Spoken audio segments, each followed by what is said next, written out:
प्रिय विद्यार्थियों, हम लोकतांत्रिक प्रशासन के लक्षण के संदर्भ में पिछले वीडियो में पढ़ रहे थे। आज उसी की श्रृंखला में आगे के बिंदुओं के ऊपर हम चर्चा करेंगे। हमने अभी तक लोकतांत्रिक प्रशासन के लक्षण में संविधानवाद और विधि के शासन के संदर्भ में चर्चा की है। आज हम मौलिक अधिकारों की गारंटी की बात करेंगे। लोकतांत्रिक जो प्रशासन है उससे अपेक्षा क्या की जाती है? उससे यह अपेक्षा की जाती है कि वह एक लोकतांत्रिक जो शासन व्यवस्था है उसका जो मूल उद्देश्य है उसको प्राप्त करने का प्रयास करे। यद्यपि प्रशासन से अपेक्षा ये की जाती है कि जो भी सरकार की नीतियां हैं या कार्यक्रम है उन नीतियों और कार्यक्रमों को कुशलतापूर्वक, मितव्ययतापूर्वक, प्रभावशाली तरीके से लागू करे। प्रशासन स्वयं किन्हीं मूल्यों का निर्धारण नहीं करता, यानी प्रशासनिक तंत्र किन्हीं मूल्यों का चयन नहीं करता, बल्कि जो राजनीतिक व्यवस्था होती है, जो सरकार होती है, जो जनप्रतिनिधियों की संस्था होती है, जो जनता के प्रति उत्तरदायी होते हैं, वे शासन के मूल्यों और नीतियों का निर्धारण करते हैं। प्रशासन से अपेक्षा की जाती है कि उन नीतियों और मूल्यों को वह क्रियान्वित करते समय प्रभावशाली तरीके से उसको लागू करें।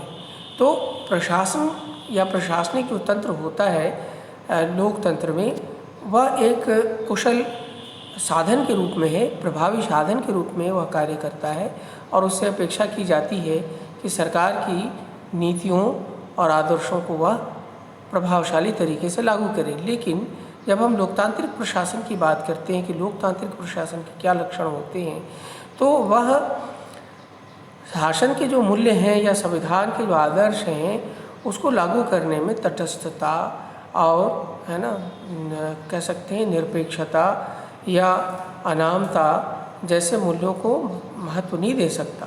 वो ये नहीं कह सकता कि हमें जो भी नीतियाँ दी गई हैं, सौंपी गई हैं, वे नीतियाँ संविधान के उद्देश्यों के अनुसार हैं या नहीं, इसका मूल्यांकन करना हमारा क्षेत्र नहीं है। हमें तो जो दिया गया है हम उस कार्य को करेंगे। तो ये ध्यान रखने की बात है कि लोकतांत्रिक प्रशासन की जब हम बात करते हैं तो उससे यह अपेक्षा हो जाती है, उसका भी यह एक नैतिक दायित्व हो जाता है कि सरकार की नीतियों को वह लागू करते समय यह सुनिश्चित करे कि उन नीतियों के पीछे जो सरकार की मंशा है या जो संविधान का जो आदर्श है उसकी भी रक्षा की जाए। तो इसलिए ये ध्यान रखने की बात है कि अगर हम इस प्रकार की प्रवृत्ति या सोच रखते हैं एक प्रशासनिक अधिकारी होने के नाते कि हमारा उद्देश्य लोक कल्याण है, हमारा उद्देश्य जन सेवा है, तो नीतियों के पीछे जो मंतव्य होते हैं उन मंतव्यों को साकार करने के लिए उसे अतिरिक्त कार्य करना पड़ता है। उसके अभिवृत्ति में, उसके सोच में, उसकी प्रवृत्तियों में उसी अनुसार परिवर्तन भी करना पड़ता है। अर्थात वह ज़्यादा संवेदनशील और ज़्यादा जो है जागरूक और उत्तरदायी प्रशासक के रूप में कार्य कर पाएगा। तो यहाँ पर जब हम कहते हैं कि लोकतांत्रिक प्रशासन मौलिक अधिकारों की गारंटी देता है, तो इसका अर्थ ये हुआ कि एक ऐसा प्रशासन जो नागरिकों के ऊपर शासन नहीं करता, बल्कि वह नागरिकों को फैसिलिटेट करने की कोशिश कर रहा है, उनको सामर्थ्यवान बनाने की कोशिश कर रहा है। उसका उद्देश्य यह है कि व्यक्ति का संपूर्ण विकास हो। तो इसके लिए आवश्यक होगा कि जो भी नागरिकों के मौलिक अधिकार हैं उसको भी सुनिश्चित किया जाए। ऐसा नहीं होना चाहिए कि सरकार की नीतियों और कार्यक्रम योजनाओं को लागू करते समय हम व्यक्ति के मौलिक अधिकारों की अनदेखी कर दें। आप जानते हैं मौलिक अधिकारों का संबंध मूलतः समानता, स्वतंत्रता के साथ जुड़ा हुआ है। स्वतंत्रता के अनेक आयाम हैं और समानता के भी अनेक आयाम हैं। तो जो लोकतांत्रिक प्रशासन होता है वह सरकार की नीतियों और योजनाओं और कार्यक्रमों को लागू करते समय नागरिकों के साथ समान व्यवहार करे और उनकी स्वतंत्रता के जो विभिन्न आयाम हैं उसकी रक्षा करे, उस पर उसका फोकस होना चाहिए। इसी तरीके से जब हम ये कहते हैं कि लोकतांत्रिक प्रशासन का एक प्रमुख लक्षण है लोकतांत्रिक विकेंद्रीकरण, तो हमें ये समझना चाहिए कि क्या अगर कोई व्यवस्था केंद्रीकृत है तो वह लोकतांत्रिक प्रशासन के लक्षण में शामिल नहीं है। यद्यपि हो सकता है कि वह उसकी भावना अच्छी है, हो सकता है वो बेहतर प्रशासन दे। तो यहाँ पर ध्यान रखने की बात है कि जब हम लोकतांत्रिक विकेंद्रीकरण की बात करते हैं तो इसका अर्थ ये होता है कि हम अपनी शासन व्यवस्था का, अपनी प्रशासनिक व्यवस्था का विनौकरशाहीकरण कर रहे हैं।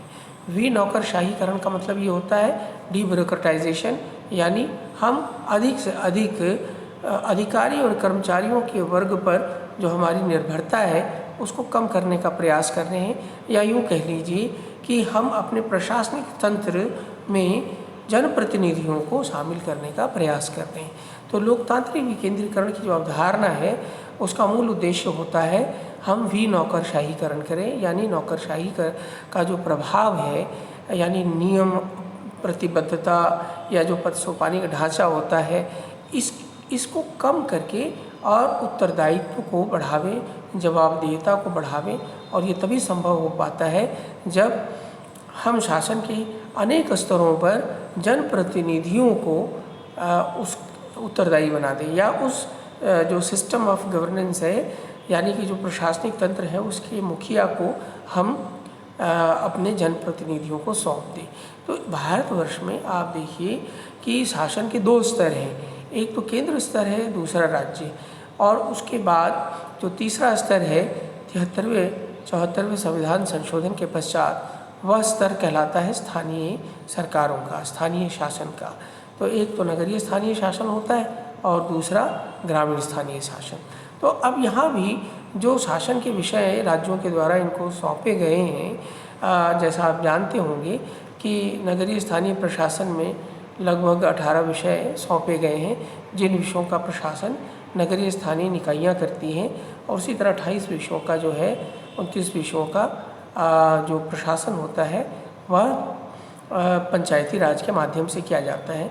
तो वहाँ भी जो प्रशासनिक अधिकारी होते हैं वे सब जनता द्वारा चुने हुए प्रतिनिधियों के अधीन रहकर कार्य करते हैं। यानी जब भी हम किसी शासन स्तर पर प्रतिनिधियों को अधिकार सौंप देते हैं, जनप्रतिनिधियों को, तो हम ऐसी व्यवस्था को लोकतांत्रिक विकेंद्रीकरण कहते हैं। तो भारतवर्ष में आप देखिए शासन के 3 स्तर बनाए गए हैं, और इन तीनों स्तरों पर जनप्रतिनिधियों को सत्ता सौंपी जाती है।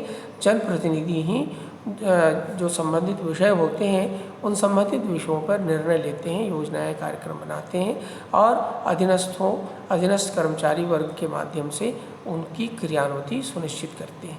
तो बात ये हुई कि अगर हम कहते हैं कि लोकतांत्रिक प्रशासन है तो इसका एक मानक यह भी बनकर आता है कि क्या आपने विकेंद्रीकरण किया है या नहीं। प्रशासनिक विकेंद्रीकरण एक अलग चीज़ है, लोकतांत्रिक विकेंद्रीकरण एक अलग बात है। आप प्रशासनिक विकेंद्रीकरण कर सकते हैं, लेकिन वह लोकतांत्रिक नहीं होने से फिर लोकतांत्रिक प्रशासन के लक्षण में शामिल नहीं होगा। इसको ऐसे समझ लीजिए कि आप स्थानीय शासन के जो भी कार्य हैं वह कर्मचारी अधिकारियों के माध्यम से भी करा सकते हैं, वो नौकरशाही के माध्यम से भी हो सकता है, लेकिन अगर वह निर्वाचित प्रतिनिधियों के माध्यम से अगर उस कार्य को संचालित करवाया जाए तो फिर क्या होता है, इसमें शासन व्यवस्था में जनता की सहभागिता होती है। साथ ही साथ वे जो जिस स्तर के जो शासक होते हैं वो जनता के प्रति उत्तरदायी भी होते हैं। जनता उन्हें निर्वाचित करती है, जनता उन्हें पद से हटा भी सकती है।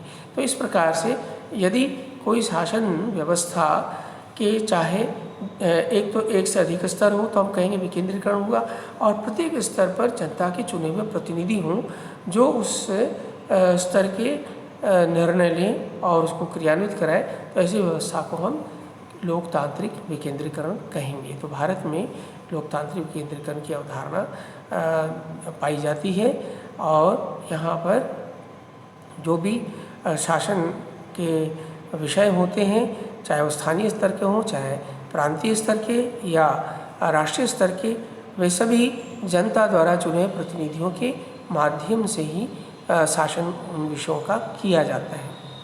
तो लोकतांत्रिक विकेंद्रीकरण अपने आप में इस बात की गारंटी देता है कि शासन व्यवस्था में जनता की भागीदारी सुनिश्चित हो रही है, जनता की इच्छाओं का सम्मान हो रहा है, और उसी के अनुसार जो है प्रशासनिक क्रियाएं संपादित की जा रही हैं। तो ये एक मानक था लोकतांत्रिक प्रशासन का। इसी प्रकार से ये अपने आप में स्पष्ट है कि जो लोकतांत्रिक जो प्रशासन होता है वह नागरिकों के प्रति, जनता के प्रति, जो लाभान्वित समूह है उनके प्रति उत्तरदायी भी होता है, और साथ ही साथ उसका उद्देश्य होता है कि नागरिकों के सर्वांगीण विकास के लिए वह कार्य करे। तो दोनों ही बात है कि शासन व्यवस्था स्वयं के लिए नहीं है। सत्ता जो आप जनप्रतिनिधियों को मिलती है फैसले करने की, लागू करने के लिए, वो इसलिए नहीं है कि वो उनके अहम की तुष्टि की जाए या उनको जो है विशेष मानव का दर्जा दे दिया जाए, ऐसा नहीं। उनको जो प्रतिनिधियों को हमने सत्ता सौंपी है और उनसे यह अपेक्षा की जाती है कि उन्हें जो कार्य सौंपे गए हैं संविधान के द्वारा या उनका जो दायित्व है उसके प्रति वह जनता के लिए, जनता के समक्ष उत्तरदायी हो। यानी वो जो काम उन्हें सौंपा गया है वो बेहतर तरीके से करें, और यदि वो नहीं कर पा रहे हैं तो जनता उनसे प्रश्न पूछ सकती है, क्यों नहीं कर पाए, क्या कारण रहा, क्या नाकामयाबी रही आपको, क्यों ना आपको पद से हटा दिया जाए। तो इस तरह के यदि प्रश्न पूछे जाए और उसका आपको जवाब देना पड़े तो निश्चित रूप में जो शासन है वो लोकतांत्रिक बन जाता है, शासन की जो व्यवस्था है लोकतांत्रिक बन जाती है। तो लोकतांत्रिक प्रशासन का एक लक्षण हुआ उत्तरदायी और नागरिक उन्मुखी प्रशासन। यानी प्रशासन का उद्देश्य क्या होना चाहिए, तो नागरिकों का उन्नयन होना चाहिए। तो ये एक विशेषता लोकतांत्रिक प्रशासन की उभर कर आती है। इसी संदर्भ में अन्य बातें भी कही जा सकती हैं कि जो लोकतांत्रिक प्रशासन होता है वो अति सक्रिय होता है, प्रोएक्टिव होता है, और प्रतिबद्ध लोक सेवक की एक अवधारणा होती है और एक तटस्थ लोक सेवक की अवधारणा होती है। तो हम लोकतांत्रिक प्रशासन को इस रूप में देख सकते हैं कि इसकी जो नौकरशाही होती है वो संविधान में वर्णित जो मूल्य हैं उसके प्रति प्रतिबद्ध होती है, न कि किसी राजनीतिक जो उसके मालिक हैं यानी पॉलिटिकल जो मास्टर्स हैं उनके आइडियोलॉजी के प्रति नहीं, उनके राजनीतिक एजेंडा, पॉलिटिकल एजेंडा के प्रति नहीं, बल्कि संविधान में जो वर्णित उद्देश्य हैं शासन के उसके प्रति लोक सेवक प्रतिबद्ध होने चाहिए और वे अति सक्रिय होने चाहिए। अति सक्रिय से तात्पर्य ऐसा नहीं कि वो परिस्थितियों को देख रहे हैं, समस्याओं को देख रहे हैं और इंतज़ार कर रहे हैं कि जब तक निर्देश नहीं आएगा तब तक हम क्या कर सकते हैं।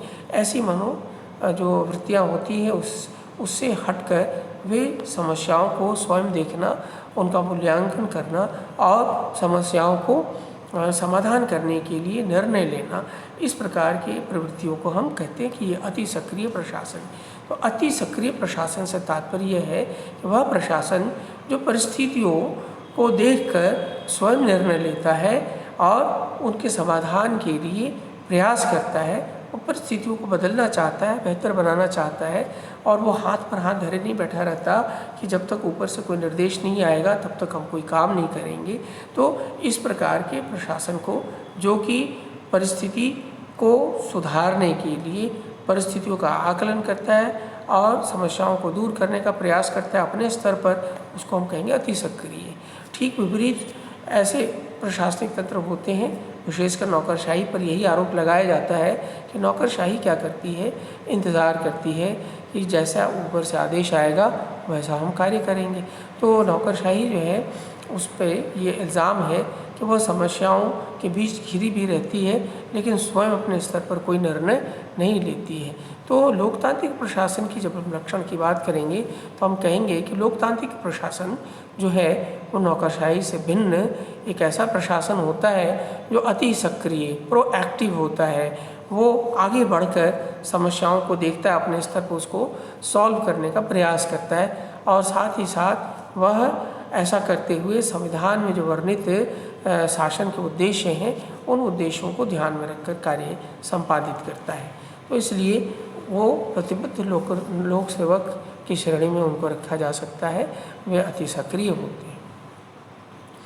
आगे अगर हम देखें कि जो लोकतांत्रिक प्रशासन होता है वह योग्यता आधारित नौकरशाही होती है, यानी जो लोक सेवक की नियुक्ति होती है वो उनके शैक्षणिक और तकनीकी योग्यता के आधार पर, यानी जिस पद के लिए लोक सेवकों को नियुक्त किया जाता है उस पद के कर्तव्य और दायित्व के अनुरूप उनकी योग्यता, शैक्षणिक या तकनीकी योग्यता का निर्धारण करके जो श्रेष्ठ होता है उसको लिया जाता है, उसकी भर्ती की जाती है। ऐसा नहीं कि किसी वंश, जाति, धर्म, स्थान, लिंग के आधार पर कोई नियुक्तियाँ नहीं की जाती, बल्कि उनके शैक्षणिक तकनीकी योग्यता के आधार पर नियुक्तियाँ की जाती है। तो इस प्रकार से जो लोक सेवकों का समूह होता है वह योग्यता आधारित होता है। लेकिन यहाँ ध्यान रखने की बात है कि जो प्रजातांत्रिक प्रशासन होता है वो एक तरफ तो योग्यता को महत्व तो देता ही है, लेकिन साथ ही साथ चूँकि उसका उद्देश्य एक समावेशी विकास होता है, उसका उद्देश्य कि समाज में एक संतुलन स्थापित करना भी होता है। और आप जानते हैं कि व्यक्ति को न केवल सामाजिक आर्थिक समानता चाहिए बल्कि राजनीतिक समानता भी चाहिए, अर्थात शासन के निर्णयों में उसकी भागीदारी भी होनी चाहिए, सत्ता में उसकी भागीदारी भी होनी चाहिए। तो लोक सेवकों की नियुक्ति में भी उनकी कहीं ना कहीं भागीदारी है ना समान रूप से होनी चाहिए। तो मान लीजिए कि कोई एक समाज है जो धर्म के आधार पर, जाति के आधार पर पिछड़ा, मतलब आप कह सकते हैं कि उसमें भेद है। कुछ उच्च वर्ग के लोग हैं, कुछ उच्च जो है सामाजिक हैसियत रखते हैं, कुछ की सामाजिक हैसियत कम है।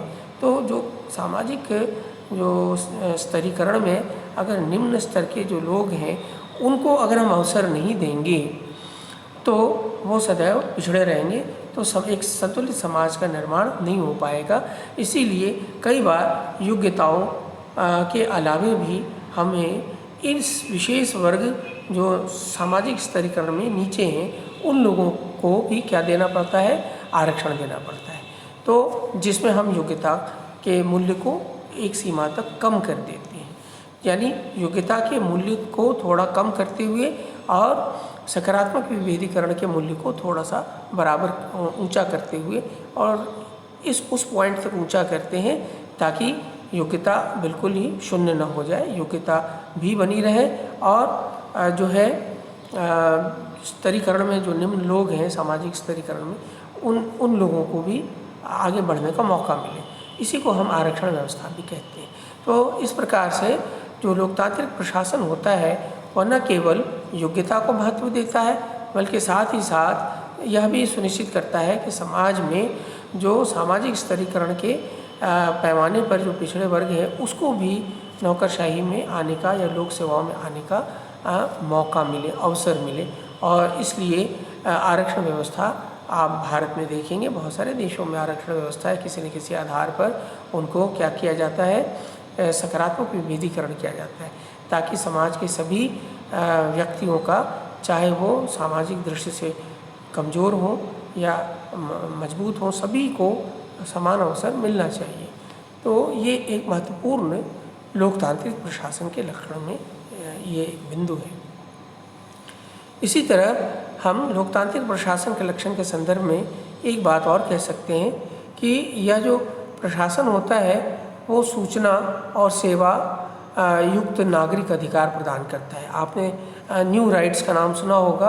आजकल जो है right to life and property article 21 का और विस्तार कर दिया गया है। उसमें सूचना का अधिकार, शिक्षा का अधिकार, सेवा प्राप्त करने का अधिकार, ये सारे अधिकार उसमें शामिल किए गए हैं। तो ये एक अच्छे प्रशासनिक तंत्र की विशेषता है, एक लोकतांत्रिक प्रशासनिक तंत्र की विशेषता है कि वह अपने नागरिकों को यह गारंटी देता है कि नागरिकों को प्रशासन तंत्र से जो वस्तु और सेवाओं की सुविधा मिलनी चाहिए वो एक निर्धारित अवधि में उनको मिले। इसको सिटीजन चार्टर कहा जाता है और प्रत्येक कार्यालय से अपेक्षा की जाती है कि वह जो है नागरिकों को कौन कौन सी सेवाएं प्रदान करेगा और कितने समय में प्रदान करेगा और उसका क्या शुल्क होगा, यह जो है एक विस्तार से इसका प्रदर्शन करे और लोगों को बताए कि उस कार्यालय के माध्यम से कौन कौन सी सेवाएं नागरिकों को प्रदान की जाती है ताकि जनता को यह पता चले। तो इसको हम कहते हैं कि सिटीजन चार्टर, ये नागरिक अधिकार पत्र कहलाता है। तो इसी प्रकार से राइट टू इन्फॉर्मेशन का नाम बहुत सुना होगा आपने, सूचना का अधिकार। इसका उद्देश्य क्या है? इसका उद्देश्य है कि प्रशासनिक जो क्रियाएं की जा रही हैं, संपादित की जा रही हैं, जो प्रक्रियाएं पूरी की जा रही हैं, वो जो प्रक्रियाएं किन आधारों पर की जाती हैं, फैसले कैसे लिए जाते हैं, वस्तु और सेवाओं का जो वितरण किया जा रहा है वो किस आधार पर किया जा रहा है, किन किन को प्राप्त हुआ, किस कीमत पर प्राप्त हुआ, तो यह कोई गुप्त बात नहीं होनी चाहिए। अगर हम लोकतांत्रिक प्रशासन लोकतंत्र है और हमारा प्रशासन लोकतांत्रिक है तो हमें इन सारे निर्णयों की जानकारी होनी चाहिए ताकि यह सुनिश्चित किया जा सके कि किसी के साथ भेदभाव नहीं किया गया, या यह सुनिश्चित किया जाए कि जो भी कार्य किया गया वह जो है पारदर्शी है, निष्पक्ष है, इसमें कहीं कोई गलत कार्य नहीं हुआ है। तो इसको सुनिश्चित करने के लिए नागरिकों को सूचना का अधिकार प्रदान किया गया है। तो आजकल आप कोई भी नागरिक किसी भी सरकारी जो कार्य है उसके संदर्भ में सूचनाएं प्राप्त कर सकता है और ये जान सकता है कि जो उस संस्था के द्वारा जो कार्य संपादित किए गए हैं उन कार्यों का क्या उद्देश्य रहा, क्या खर्च हुए, किसको लाभ मिला और प्रक्रिया किस प्रकार से निर्धारित की गई। तो ये एक विशेषता है लोकतांत्रिक प्रशासन का। तो मैं समझता हूँ कि लोकतांत्रिक प्रशासन के लक्षण आपने अच्छे से समझ लिए होंगे और यह भी समझ लिया होगा कि लोकतंत्र और लोकतंत्र के अंतर्गत जो प्रशासनिक तंत्र है दो अलग अलग बातें हैं। आप सैद्धांतिक तौर पे लोकतंत्र ले सकते हो कि भाई हमारे यहाँ जो शासक वर्ग होता है वो जनता के द्वारा चुना जाता है, लेकिन मात्र इतना हो जाने से ही लोकतंत्र के उद्देश्य पूरे नहीं होते जब तक कि जो प्रशासनिक तंत्र है वह भी लोकतांत्रिक मूल्यों को ध्यान में रखकर अपने प्रशासनिक क्रियाओं और व्यवहारों का संपादन करें या निष्पादन करें। इसलिए हमें ये जो पैरामीटर्स मैंने आपको बताए, हम इन मानकों के आधार पर हम ये सुनिश्चित कर सकते हैं कि किसी देश का प्रशासनिक तंत्र लोकतांत्रिक मूल्यों के अनुसार संचालित किया जा रहा है या नहीं, और जब तक ऐसा नहीं होगा तब तक उस देश की जो व्यवस्था है उसको वहाँ पर लोकतंत्र की स्थापना को हम सार्थक नहीं कह सकते, या हम ये नहीं कह सकते कि वास्तविक लोकतंत्र है।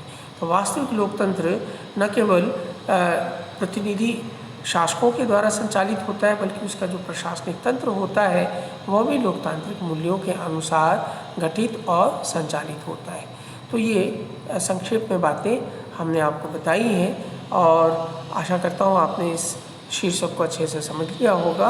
अब आगे आने वाले क्लासेस में न्यायपालिका के भाग 2 और भाग 3 हो सकता है उसमें 3 वीडियो बनाना पड़े, तो मैं 2-3 वीडियो में न्यायपालिका का मैंने अभी तक न्याय से क्या तात्पर्य है ये बारे में चर्चा की है। शेष बातें जो हैं आने वाले वीडियो में आपको बता दूंगा। तो आपका लगभग 2 यूनिट कंप्लीट हो जाएगा और उसके बाद फिर हम जो है राजनीति दल और दबाव समूह के बारे में अध्ययन करेंगे और फिर नौकरशाही के बारे में, और अंत में फिर जो भारत में विभिन्न प्रशासनिक संस्थाएं हैं उन संस्थाओं के बारे में अच्छे से जानकारी करेंगे, पढ़ेंगे। तो आप लोगों को कोई समस्या आ रही हो या कोई बात समझ में नहीं आ रही हो तो आप जो है कमेंट ज़रूर करें, और जो इन शीर्षकों पर जो आधारित प्रश्न हम आपको भेजते हैं उन प्रश्नों को भी अटेम्प्ट करें ताकि हमें ये पता चले कि आपने कितना समझा। Thank you very much. आज इतना ही।